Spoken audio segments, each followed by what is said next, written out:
In Path of Exile 3.17, I made a video to help you sort out what starter you might want to play by highlighting several builds I trusted, which were made by other content creators. That video ended up being really popular.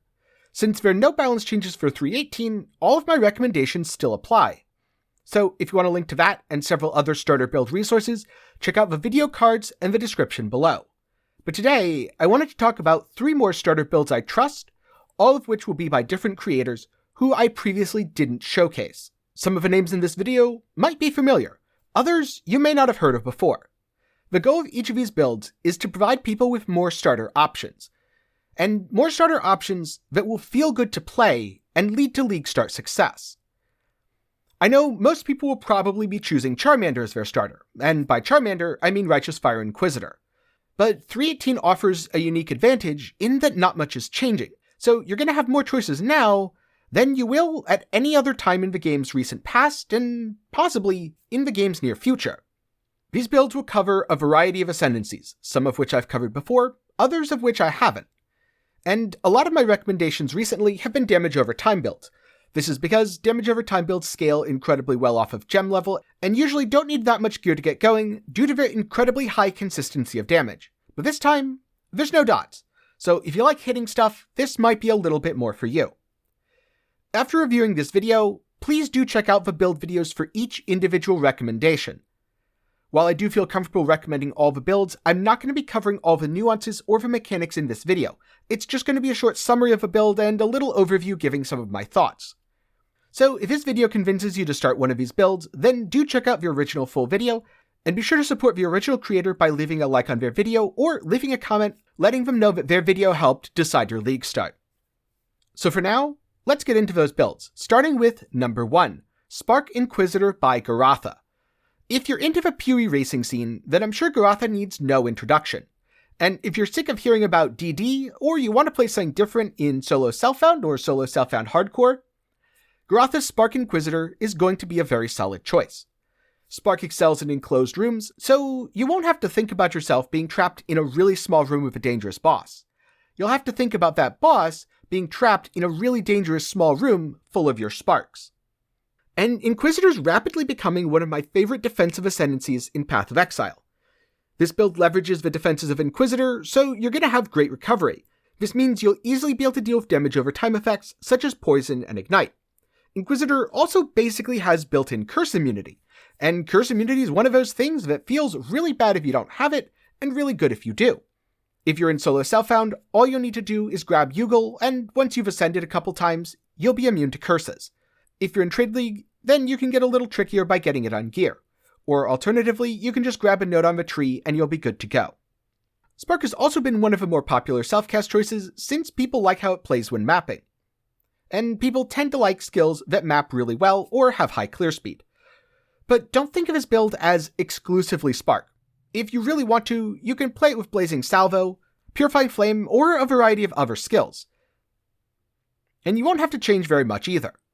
One of my favorite aspects of this build is Garatha invests into spell suppression, which means when you're doing a lot of your early bosses, let's say you want to get your Void Stones, it's going to be a lot easier to manage Eater of Worlds, Searing Exarch, or even something like the Elder. And let's say all of this sounds good to you, but you want to know, how far can I take this? Since a lot of League Start builds will fall off once you get to endgame. Don't worry, this one doesn't at all. It might be a little hard to min-max to this level in solo self-found, but if you want a really good example of just how far this can go, check out Balor Mage's video on his Spark Inquisitor. You can add things like Melding of the Flesh or Aegis Aurora. This will take your defenses from 9 up to 11. Though it should be noted, if you're going to add in Aegis, do drop Corrupted Soul as they don't play nicely together. And you might even be able to add something like the new Searing Purity to free up a bunch of suffixes and not need Chaos Res. But TLDR, it's probably going to be really expensive because it basically negates your need for Chaos Resistance. By the time you're done, you'll be absurdly tanky, running permanent RF and having great recovery despite that. You'll have more damage than you really need, and defenses to spare to boot. If you want a mapper that can kill bosses, or you're looking for a solo self-found or solo self-found hardcore starter that isn't detonate dead and will hold up well into the endgame, I strongly suggest Spark Inquisitor. On the other hand, anyone who's been around the block once or twice, and likes mapping in PoE, might have heard of Tri-Herald Blade Vortex Elementalist. Or maybe if you're a little bit newer, you heard of a Fire Conversion Blade Vortex Assassin. And you might be thinking, why are you talking about dead builds in a League Starter video? This can't be relevant to 3.18, right? Well, that's where you'd be wrong. Blade Vortex is a Path of Exile classic, and the classics never die. Now, I wouldn't recommend this build if you're a complete beginner, but if you've played Blade Vortex before, and you want to play Blade Vortex again, maybe you're just a somewhat experienced player and you like explosions, Blade Vortex Occultist by Chronic Painless could very well be your starter build. This build again leverages spell suppression, which means it's going to feel really good against bosses. You've got solid armor, which will of course enable your Molten Shell.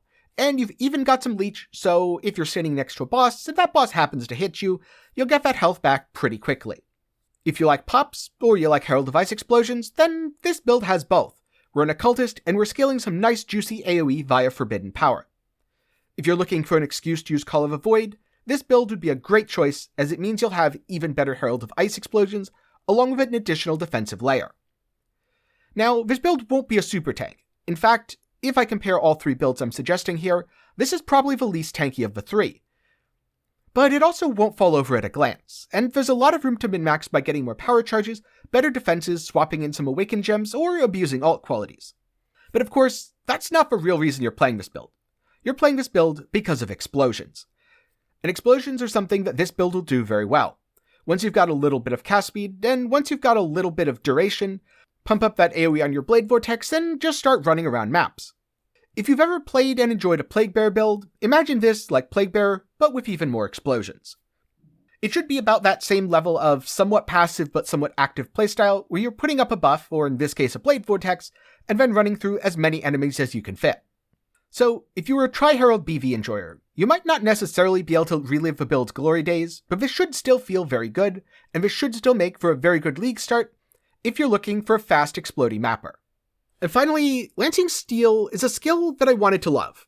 So much so that when it first came out in Betrayal, it baited me into one of my worst league starts ever.